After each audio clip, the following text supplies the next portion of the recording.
Okay, I've got a little bit past 2 o'clock, so we'll get going here so as not to keep people waiting.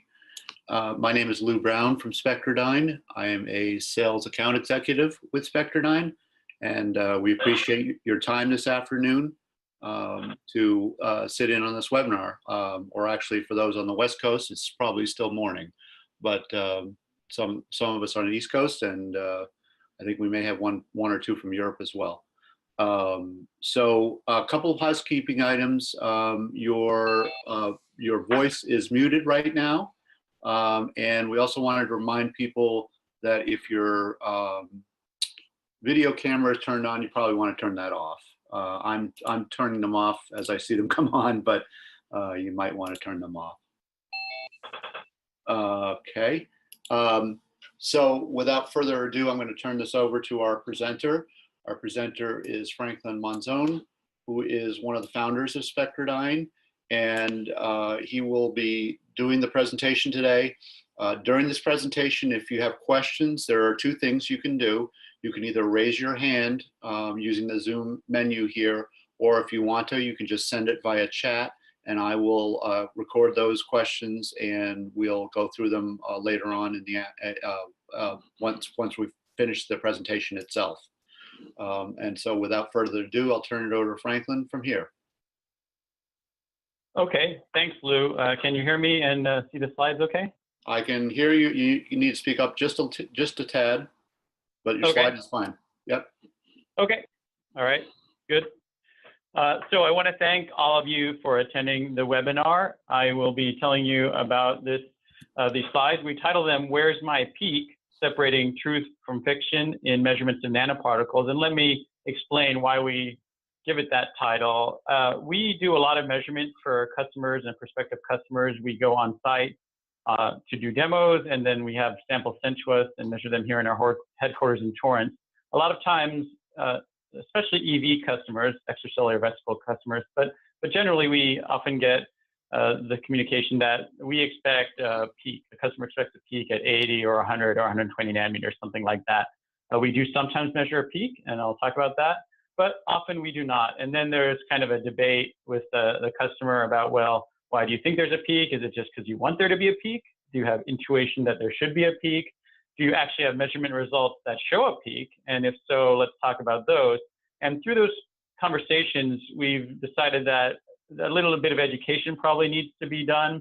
It's not easy to measure deep submicron biological nanoparticles, especially because they often are near the noise floor of the instruments doing the detection, including ours, and I'll show you examples of our limits. So hopefully this gives you some tools to evaluate measurements of your nanoparticles better as you're confronted with the data.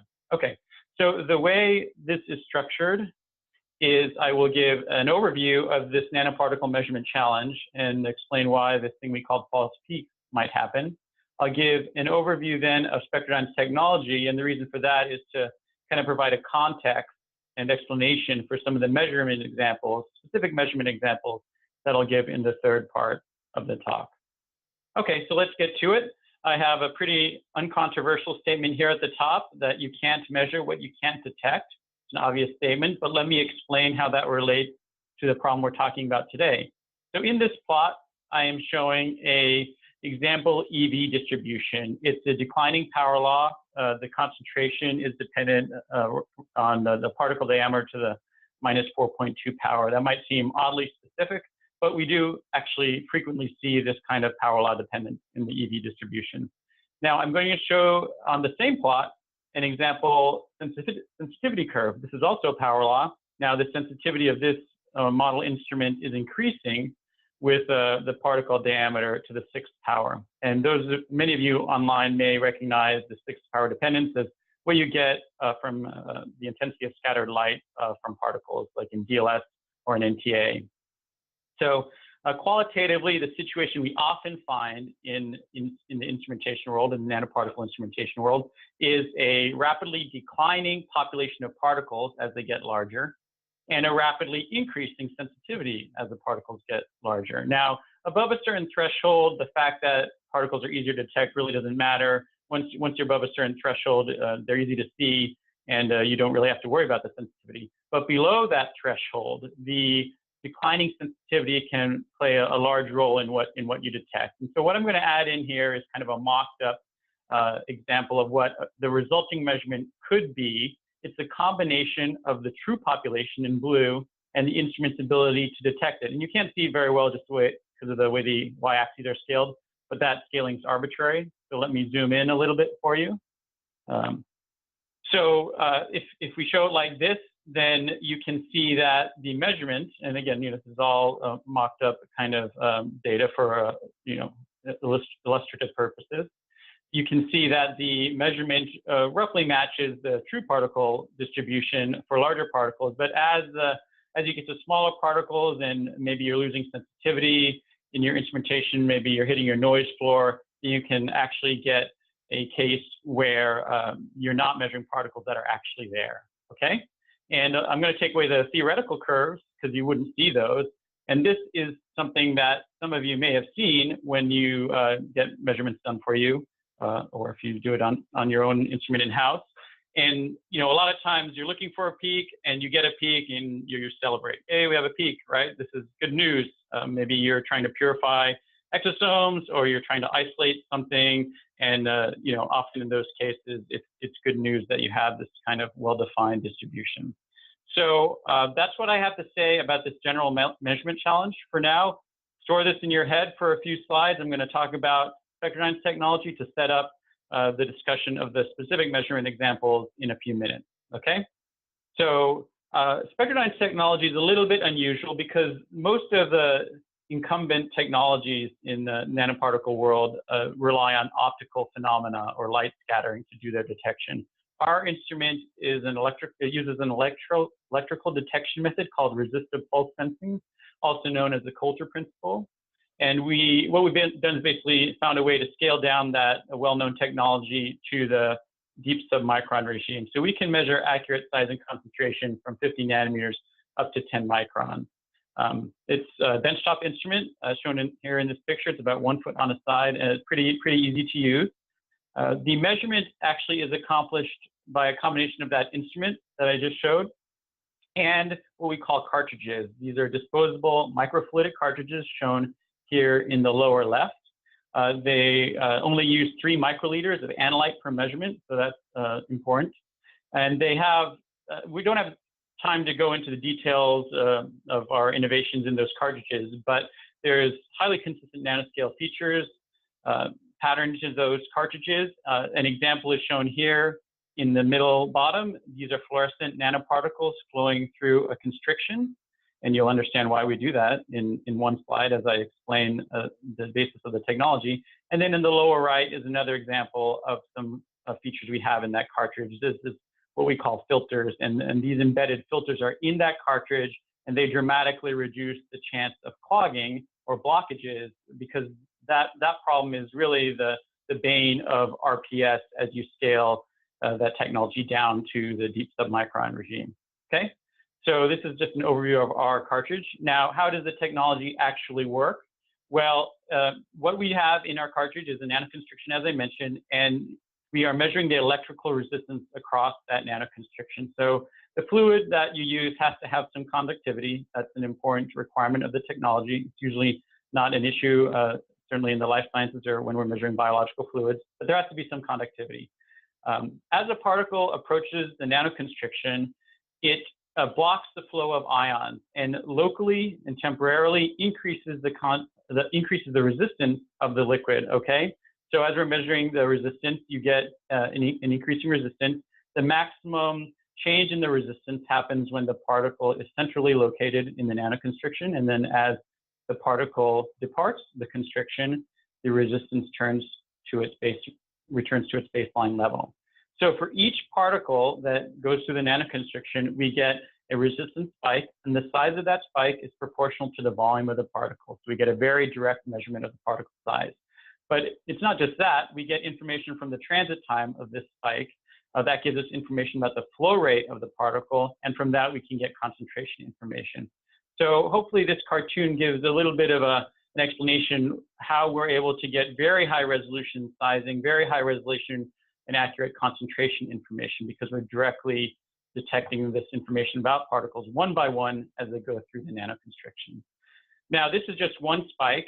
You can wait 10 seconds or 60 seconds, as in this example. This is an actual measurement example, and get thousands of resistant spikes or transits, as we call them. Now, this is a 4-component mixture of polystyrene beads. It's pretty obvious just from this view, but we can take this, this data and plot it in a more conventional histogram.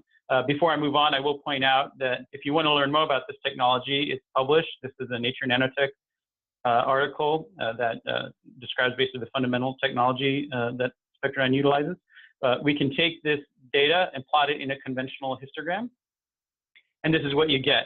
So I will point out that you know, there's 4 components here. There's a 50, 90, 120, and 150 nanometer polystyrene bead population. These the subpopulations are well separated, even though they're only 30 to 40 nanometers apart. Each subpopulation has a concentration reading, which is easily characterized. We don't know of any other technology that can get this kind of sizing resolution, and certainly not along with the concentration measurements that we can do. So, you know, admittedly, this is a totally fabricated sample, but we like to use it to just illustrate some of the benefits of this technology. Okay, so that's all I'm going to say about the basis of Spectradyne's technology. We can talk more about that at the end if anyone has questions. And of course, there's a lot of information on our website. But let me move on now to some real life examples. I'm going to talk first about NCS1 data. Before I do that, let me remind you of the measurement challenge we're talking about. Again, we're trying to distinguish or determine whether a measured nanoparticle distribution is accurately representing what is truly in the sample that we're trying to measure. Okay, so keep that in mind. This first example is a vesicle measurement, and it shows a particle population that's increasing in concentration as the diameters get smaller. This is a very common trace that we get. There's no evidence of a peak. It's basically a power law, as we showed in that mocked up example earlier. Now, what I want to point out is this trace is actually produced after we've done quite a bit of data analysis. We've actually eliminated particle detection events below our detection threshold. And I show that in this plot. The gray region here is the region below our detection threshold, which is determined by other means that I won't get into in too much detail here. But basically, the message I'm trying to send here is that you have to be careful with data that you get when you're measuring deep submicron particles. Okay, you can have false positives. So basically, a lot of the particle events in this gray region are spurious. You know, they're from noise or environmental factors. And there's ways to distinguish the two, but you have to ask questions if you see a particle peak like this near your detection limit, because erroneous conclusions can easily happen. Now, you might say, hey, you've given me no evidence that you should screen out those particles or those transits. Maybe they are real. And that would be a good point. I'm going to explain to you a little bit more in a couple of slides. Before I get to that, though, I want to show you 2 more views of the same data. I just want to get everyone kind of used to looking at log scale plots. It's often convenient to show the y-axis on a log scale because we're dealing with large concentration ranges, but it's the same data. On the left is the data which shows a peak because we haven't excluded the events below the detection limit, and on the right is the same data without the peak because we've been excluding those events. Okay, so this is data example 1, just to introduce specifically some of the analysis that can be done. Let me move on to our second example. This is vesicle data again. What's different here is we utilize 2 cartridges in the NCS1 measurement. And let me explain what I mean by that. We have a few different cartridge sizes available to us. And what I mean by that is different cartridges that can access different particle size ranges. In this case, we're showing a TS2000 cartridge. The maximum detectable particle size in this case is about 2 microns, so 2000 nanometers. That's why it's called TS2000. And there's a minimum size in the 250 to 300 nanometer range. So in this data, you see a nice kind of power law distribution again. There's a question whether this peak at 300 nanometers or a little bit less than that is real. We know from experience with these cartridges that that's getting close to the detection limit of these cartridges. What you want is another technology or another method that has higher sensitivity, so you can prove whether there's a lot of 150 nanometer particles, say, below this. And we don't actually have to turn to another technology. We can just go to one of our smaller cartridges. So now the data I'm showing is from something we call our TS300 cartridge. That means that there's an upper size limit of 300 nanometers, which is obviously much more restrictive than the TS2000. But the benefit is now that the minimum sizing goes down to about 50 nanometers, okay? So here now the measurement clearly shows that there's a lot more 100 or 150 nanometer particles than there are 300 nanometer particles. There's absolutely no peak in this EV distribution in the 250 to 300 nanometer range. And what we saw earlier was purely an artifact of how the measurement's done near the sensitivity limit of that cartridge. Now, we don't avoid the problem completely. We basically just push that sensitivity limit down in size. So the TS300 cartridge, right, still has this issue. And now the question becomes, well, do you believe that peak at 50 nanometers? And the answer is, no, we don't believe that peak at 50 nanometers. We see this roll off because of the declining sensitivity near the noise limit of our cartridge. And the way we would report this data to a customer would typically be to just cut off the x-axis at around 50 nanometers and say, look, I don't know if you wanted a peak or not, but we have no evidence of a peak. What we can say is there's a very strong increase in the particle concentration as you get closer to 50 nanometers. I mean, I'll point out, right, that this is like a 7 order of magnitude span in concentration on this plot. So it's a huge change in concentration, but there's no evidence of a peak in this case. Okay, so I hope that's clear. Try to keep this in mind as we go forward with some other data examples. So those are two just purely NCS1 examples. I'm now going to talk about some comparison measurements. There's two sets of data here. The first is on extracellular vesicles, and the second is on protein formulation. I do want to point out, though, not everyone on the line probably deals with these biological particles. This is, the issues I'm talking about here really are relevant to any kind of a particle that you maybe lose detection sensitivity as you try to detect it in water. So silica beads don't have a lot of index of refraction contrast with respect to water. Anytime you're looking at particles with transparency issues in water, you might get into trouble with optical detection methods. So we'll talk a little bit more about that as we go on. In both of the cases I'm going to show, though, we do believe that NTA measurements are a bit misleading, and hope that I can prove that to you. The first example is on vesicles. This is pooled urinary vesicles from 5 donors. The measurement techniques are not only NCS1 and NTA, but also some Cryo TEM data, which is typically used as the gold standard in this space.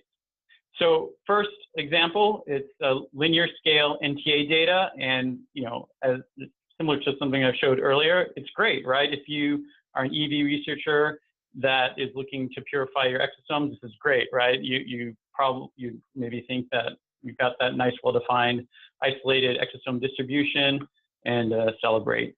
Of course, it's always good to compare to an orthogonal method. Here we have that method. It's the Cryo TEM data. We don't have the TEM measurements calibrated in terms of concentration, like particles per milliliter, but we have relative TEM counts.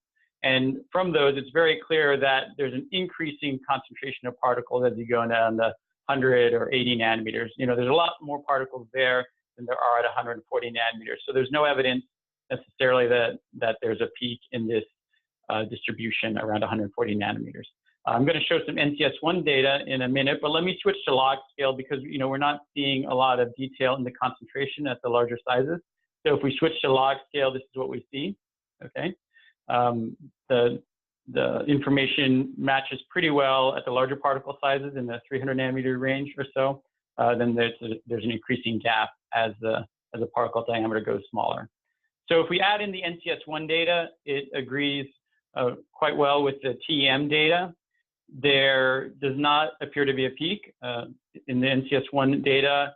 What we can say is that in this case, at least, the NTA is underestimating concentration, not just below that 140 nanometer turning point, but even below 250 nanometer, it's starting to follow off. And what we believe is happening in this kind of data is that there's just not much contrast between the particles and the surrounding liquid. Okay, So I think it's important to point out that in the larger particle range, 300 nanometers or thereabout, the methods are agreeing quite well. So there's, some confidence that we're looking at the same things, and that the problems or the disagreements in concentration as you go lower are purely due to sensitivity limitations. And again, I'll point out, the NCS1 also, our technology would eventually also experience this roll off, if we showed below 50 nanometers. But like I said, we like to cut off our data once we at the limit that we're confident where we're making good measurement. Okay, so this is an EV measurement comparison. I want to move on now to the final comparison. This is protein aggregation data. It's a stress protein formulation at 5 mg per mil. The sample was run neat at the customer site, so it's demo results. I'm going to show 2 cartridge views, one in our larger cartridge, the 2-micron one, and one in the TS400, which has an upper size limit of 400 nanometers. We'll also compare it to NTA data in the 100 to 500 nanometer range. Now, I'm going to show the 2 types of data separately, just because, if you were to do the measurements, you'd only have the one view at a time. First, NTA data. It's a log y-axis. We see some oscillations in the kind of larger particle regime. We're not going to spend too much time on that in this talk, but we do see a local maximum in the distribution around 130 nanometers. So, we're going to try to see if that's real. If we have only the NCS1 data shown on this slide in blue, again, we see the 2 cartridges, a nice overlap here. We do not see any peak. And one of the reasons I want to show these 2 views of the data separately is, aside from the fact that I think a lot of researchers are doing purification or isolation protocols and want to see a peak in their isolated distribution, I will agree, and we admit that there's kind of a psychological, it's nice psychologically to see a peak. You want to see features in your data. If you see a broad background of, monotonically decreasing concentration as diameter increases, it's a little bit boring. We admit that. However, I think what's important for us all to realize as scientists is what matters is getting the right data. I think, we're all trying to use these measurements to make a better therapeutic or make a better diagnostic. And in that spirit, we really want the correct information about our distribution.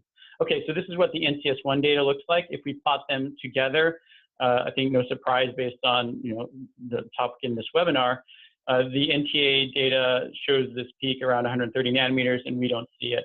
It looks like the NTA data overestimates the concentration in the large particle regime, and then in the 120 nanometer range is dramatically underreporting the concentration. So there's actually a 10,000-fold error in the concentration at 60 nanometers. But even, quite a bit above 60 nanometers, there's a dramatic roll-off in the NTA data.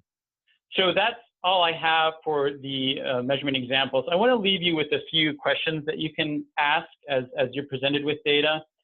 So first, if you see peaks in your data, a question to ask is there proof that particles of that same type can be measured at a smaller diameter? Now, with the NCS1, with Spectradyne's technology, the fact that we're insensitive to index of refraction makes this a little bit easier a question to answer. So we can, measure EVs, we can measure silica or polystyrene, and if I show you a measurement with a 55 or 60 nanometer polystyrene beads, it's basically the same type of measurement as if we're doing EVs, because the transparency doesn't matter. For folks using light scattering, it gets a little more complicated because you kind of need to try to match the index of refraction with your standard to what you're measuring. So hopefully that makes sense. It's just it makes it a little bit more difficult to get this proof. So if you can't get it, one thing you could try to do is a dilution series on the particles you're trying to measure, because if they're real particles at that peak, then that peak you should be able to modulate that peak with a dilution series. So that's one thing you can try to do. Another question would be, are there checks in place to screen out false positives? How is that done in the instrumentation in question?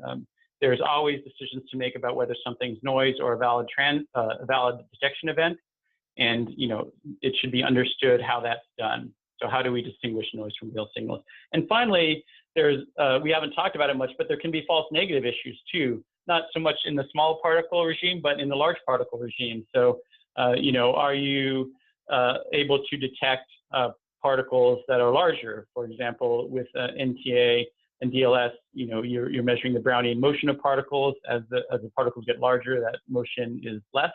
And if you're going to conclude that you have no large particles, which a lot of times for researchers, especially in the protein aggregation space, you're concerned whether you have larger particles. You need to know if there's checks to make sure that you don't have false negatives as well.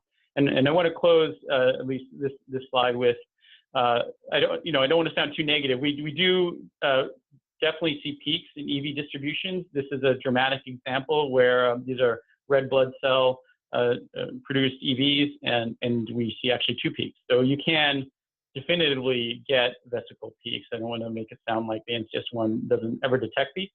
It came up in the webinar I gave earlier today, but we definitely do see that. So to summarize, Spectradyne is biased, of course, but we do believe that we have the best instrument for measuring deep submicron biological nanoparticles, or generally nanoparticles. We can measure size and concentration directly. We do that one by one as the particles go through the constriction, and we can measure all material types because we're insensitive to the index of refraction. And we have a very small sample volume for measurements, which is definitely a benefit, especially in the life sciences. If you want to know more, you can go to our website. We'd be happy to talk to you or do a demo on site. And there's information on our website. That's pretty much it. I guess we'll turn to questions now. Thanks for your time. Thanks, Franklin. Great presentation. To remind you, if you want to send in a question, you can either do it by the chat window or you can raise your hand.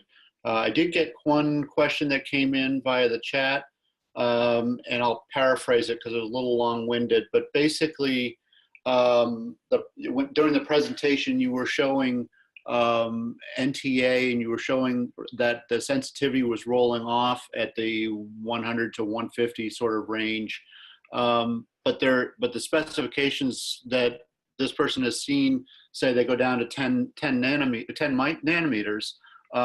Yeah. And could you comment on that? I guess I'll make the initial comment on that and I'll let you take it. Remember that the distributions we're looking at here are continuous distributions. If you had a very narrow population of, say, 50 nanometer beads then nothing else, and you put it into an NTA, yes, they will be able to measure it. The problem is the interaction of the larger particles with the smaller ones in that case. But I'll let you take it from there, Frank. Yeah, I mean, that's an important point. I think the most relevant consideration is the material of the particle. If you have gold nanoparticles, which a lot of reference NTA data is done on gold or other metal nanoparticles, there's a huge index of contrast with respect to water or whatever liquid you put it in. So yeah, gold nanoparticles show up very well.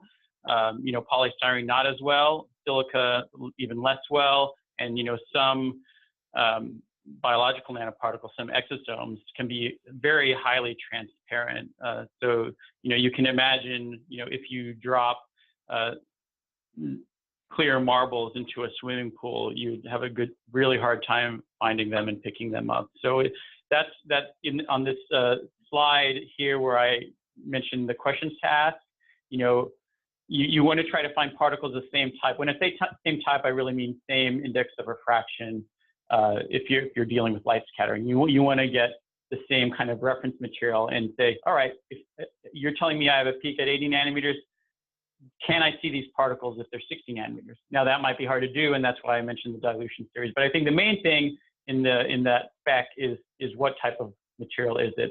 And what you mentioned, Lou, can be a factor also, because light scattering, NTA tracks particles individually. It tracks the track in the camera on the microscope, but you can still get crosstalk issues between the scattered light from different particles. So there's a little bit of less independence relative to this RPS method.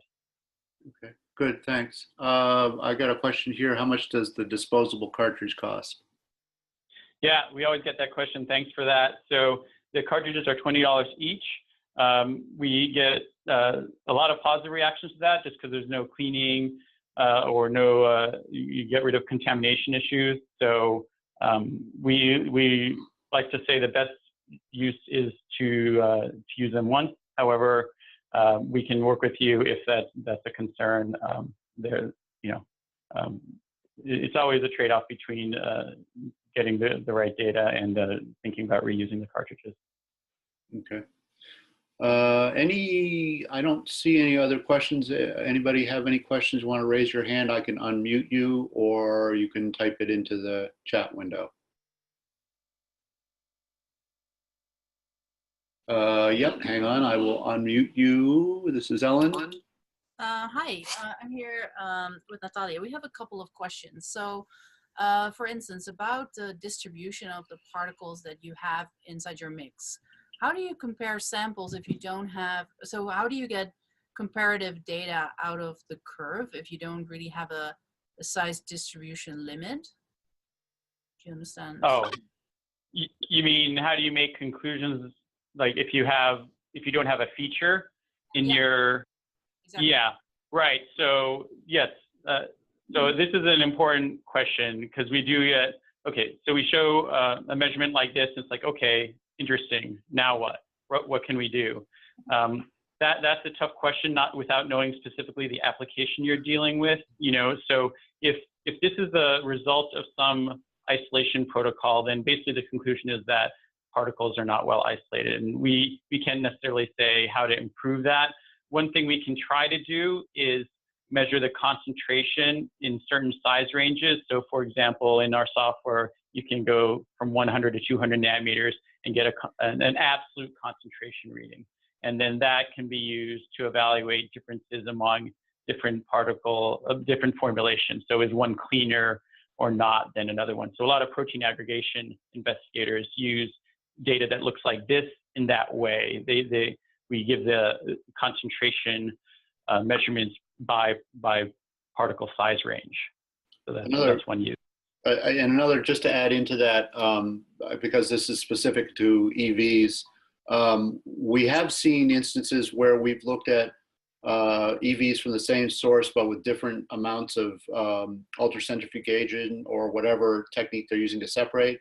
And while the shape of the actual distribution doesn't change, the location of it does. So we actually see, you know, as they isolate more and more, that curve, all of the shape stays the same, it will drop down in concentration because you're isolating the sample greater. Okay, yeah, because this would be something that we would be interested in, and trying to compare different isolation methods and then looking at very mixed population of EVs from different kinds of fluids. Can you speak up a bit, Ellen? I can't, we're having trouble hearing. Sorry. So this would be exactly what we're interested in, like trying to compare isolation methods from by isolating EVs from different kinds of fluids, and then you don't know what the functionality is of the different groups of particles that are in there of different diameters. So if I understand correctly, you can only go in a biased way using this software. So saying like, okay, I get a size range from 50 to 1000 nanometers, but to get meaningful concentration data, I have to pick a particular range. I cannot do this over is it not possible to get a number? No, you can get concentration over any range. I mean, so we can set up the report so that you get, you know, every 10 nanometers, you get the concentration. So 50 to 60, 60 to 70, 70 to 80. You can get the concentration in any arbitrary size range and multiple size ranges and use that as a comparison, okay, if that's helpful. I just want a normal distribution for ourselves, if that is true in our particular samples, which could be true, right? If you have an enrichment of a particular size, we will be able to find out via that way. Yes. Mm-hmm. Yep. And so the buffer you need to use, is it PBS or water? Well, just like pure water without some kind of conductant salt added will not work. PBS is the typical buffer, yes. I will say when we measure biological fluids like serum or urine or cell culture media, for example, we often don't need to add anything. But if we do need to dilute, then we often dilute with PBS. All right. Is there any way to distinguish protein aggregates in here from a particle? Probably. Yeah, no, so I think, one of the benefits of the technology is that it's independent of material. However, that also means that, if you have two 60 nanometer particles, you can't necessarily distinguish them, right? So a protein aggregate at 70 nanometers and a vesicle at 70 nanometers will not measure differently. Right. And so if you wanted to measure a range of things from 50 to 1000, do you propose to use 2 of your cartridges, or I know you have 4 different ones? Yeah, right now we can't do that measurement with 1 cartridge. It would take 2. Yes. Okay. All right. Only 2, but yeah, 2. Okay, that's. Thanks for your question. Okay, and I had one other here. Can you compare the technology with DLS, and what are the advantages over DLS? We actually have a publication on that, but why don't you take a quick stab at it? I mean, well, the major difference is DLS is an ensemble technique, so it's going to give you a peak no matter what you do. But go ahead, Frank, and I'll let you. Yeah, I mean, we focus on NTA because it's at least a similar technology that's trying to measure particle by particle. DLS, like Lou said, is a bulk measurement technique.